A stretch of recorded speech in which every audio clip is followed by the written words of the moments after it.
Estamos en ADEGE Tenerife con Juan Felipe López Egaña, que ha sido director del Laboratorio de Gobierno de Chile desde su fundación en 2014 hasta hace apenas unos meses.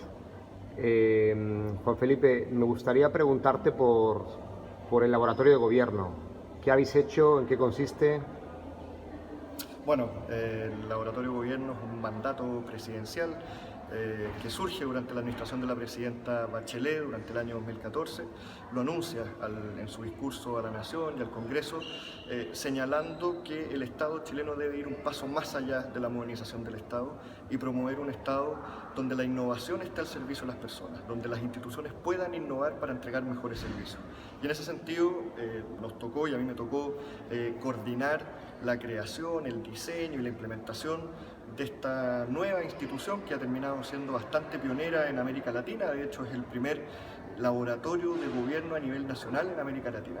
Si bien nosotros vimos varias experiencias a nivel local, el laboratorio para la ciudad de Buenos Aires o el laboratorio para la ciudad de México, este terminó siendo el primer laboratorio que organiza una estrategia bastante interesante para poder dotar a las instituciones y a sus funcionarios públicos de mayores capacidades para poder entregar mejores servicios y que efectivamente estén mejor conectados con las necesidades de las personas. Algo pasa en las democracias y particularmente está pasando en Chile, que hay tres tipos de problemas. Cada vez tenemos menos recursos para poder entregar y diseñar mejores servicios.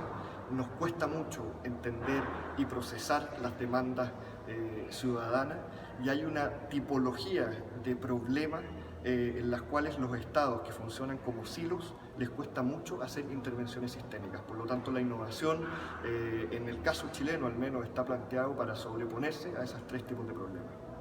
Esa innovación, ¿de qué valores se rodeaba para poderse desarrollar? ¿En qué valores se centraba el laboratorio? Básicamente el laboratorio de gobierno está fundado por 5 principios. El primero, el foco en las personas, algo que parece bastante obvio en la gestión pública, muchas veces no lo es. Es muy natural la tendencia que estando en una institución pública o en alguna institución se piense siempre desde la mirada de la institución y poco desde la mirada de los usuarios, de los ciudadanos, de los participantes. Y por lo tanto poner el foco en las personas es relevante. Lo segundo, la experimentación. Poder experimentar y probar pequeñas soluciones, pequeños formatos, pequeñas hipótesis a escala chica, cosa que después, cuando ya estemos seguros de que esas hipótesis están validadas, poder llevarlas a un plano más nacional y escalarlo. En tercer lugar, la co-creación, que es básicamente es superar un poco esta lógica de que unos diseñan y se les ocurren las cosas y otros reciben un beneficio, sino que ambas personas pueden sentarse a una misma mesa y diseñar. En cuarto lugar, el foco en la experiencia, que nos importa mucho cómo se dan cierto tipo de conversaciones. Y esto que es algo que parece bastante trivial, si se quiere, hoy día que estamos viviendo tiempos institucionales y políticos muy convulsos en el mundo, nos está dando una pista de cómo organizar cierto tipo de conversaciones que para el futuro pueden ser definitorias y que son, por cierto, bastante complejas. Y finalmente el pensamiento sistémico, que nos permite, independiente de lo específico que nosotros vayamos a intervenir, de la solución que se vaya a proponer o se vaya a diseñar o crear, que tengamos una mirada transversal donde participen distintos actores con múltiples miradas, ojalá de distintas disciplinas, de distintas visiones del mundo, cosa que si hay conflictos se pueda gestionar de una manera adecuada, poder canalizarlo y así tener soluciones que sean mucho más sustentables en el tiempo. Los laboratorios de gobierno, también los laboratorios ciudadanos, cada cual desde su perspectiva, están calando cada vez más en nuestras instituciones y en nuestra sociedad. Pero al mismo tiempo, uno de los principales actores políticos en lo que es la representación democrática en nuestras sociedades siguen siendo los partidos políticos. ¿Qué papel crees que un laboratorio de este tipo, que este tipo de enfoques, puede tener dentro de un partido político? ¿Qué podría aportarle? Yo creo que los laboratorios, sin quererlo tal vez, proponen una forma de diálogo distinto entre las instituciones y las personas, los barrios, las comunidades, etcétera, distintos grupos organizados. A nosotros nos tocó en el caso chileno poder gestionar y ser una plataforma de conversación, primero para entender cierto tipo de problemática y segundo para poder hacer que distintas personas que no necesariamente conversan se pongan de acuerdo sobre objetivos comunes. Esa misma lógica, con esos dos componentes, perfectamente podría hoy día ayudar mucho en la crisis que se encuentran los partidos políticos, sobre todo por los problemas que hoy día tienen. Primero, la incapacidad para conectarse con las personas de una manera horizontal, humana, desde sus necesidades y no desde el entendimiento tal vez intelectual que muchas veces se procesan en los partidos para la sociedad y que no necesariamente tienen que ver con las prácticas. Y lo segundo, entablar un tipo de diálogo social, político, cultural, económico, que nos permita conectarnos con la ciudadanía de una manera distinta.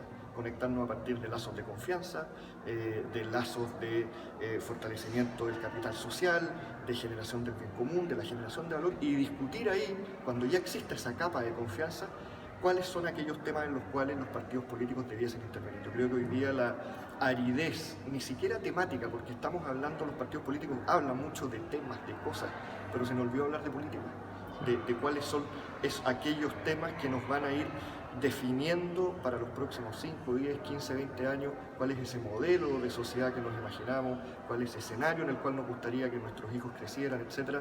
De eso están hablando cada vez menos los partidos.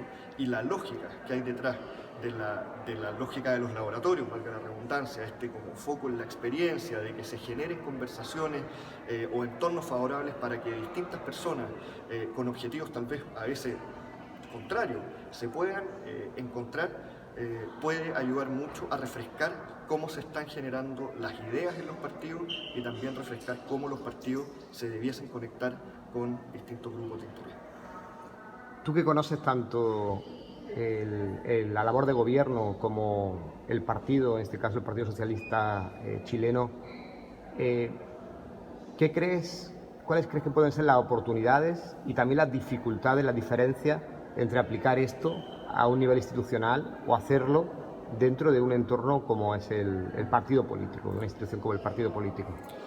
Yo creo que el enfoque que propone la innovación pública, que es precisamente a partir de estos principios que ya hemos estado conversando, son transversales independiente de la institución donde uno quiera poder desenvolverlo.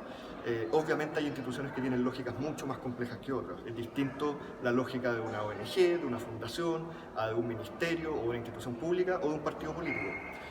Porque al final lo que está detrás es cómo se organiza el poder respecto a los objetivos que tienen esas instituciones. Y en algunas instituciones la lucha por el poder o la conquista por el poder hace que los entornos sean más conflictivos. Eso no debiese ser una razón para no poder embarcarse en una lógica de conversación distinta, de entender temas distintos, sobre todo en los partidos, porque al menos lo que yo veo para el caso chileno, sobre todo partidos más progresistas, es que se nos olvidó hablar de las personas, se nos olvidó hablar de política, hay miedo de hablar de política, entonces se terminan hablando de las cosas, de la infraestructura, de temas, pero no sabemos muy bien a qué elemento más basal de la sociedad responden esas necesidades. Por lo tanto, perfectamente esta lógica podría entrar a ayudar a refrescar un poco los partidos.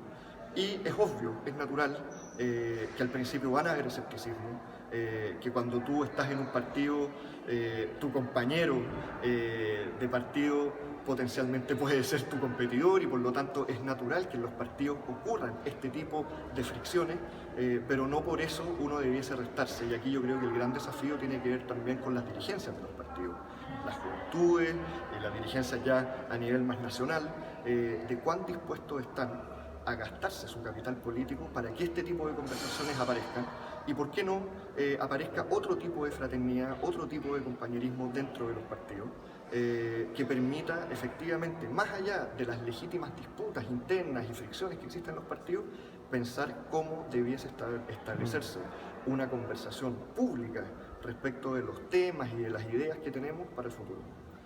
Déjame concluir con una pregunta, intentando quizá vencer algunas reticencias que en ocasiones podemos tener dentro del ámbito progresista, que tiene que ver con el hecho de decir que bueno, este tipo de prácticas pues no son quizá consustanciales, ¿no?, a nuestros enfoques,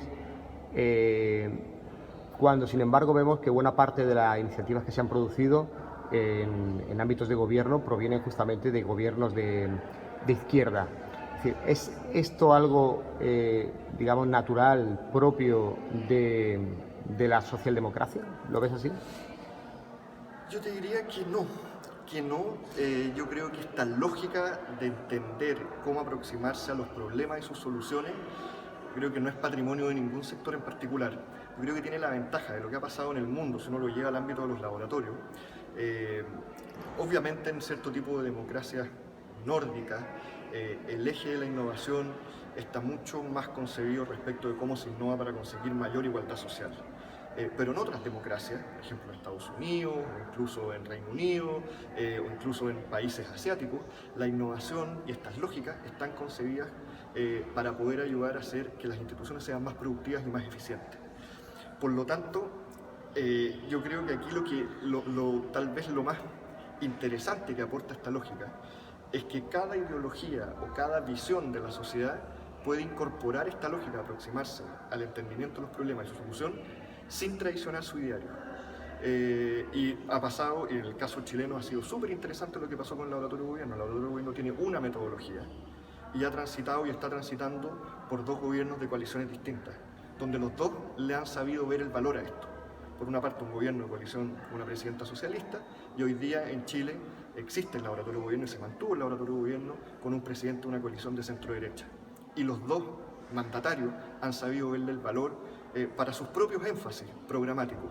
Es cierto que desde el punto de vista del progresismo, la cercanía con organizaciones de base podría estar más vinculada con una lógica que tiene que ver con cómo nos aproxima a las personas, al contacto humano, que es el corazón de lo que uno hace con las prácticas de laboratorio. Pero, insisto, estas metodologías y este enfoque no es patrimonio de ningún sector político, de ninguna ideología, y tiene la ventaja de que uno, al ocuparlas, no traiciona su ideario. Pues muchas gracias. No, gracias a ustedes.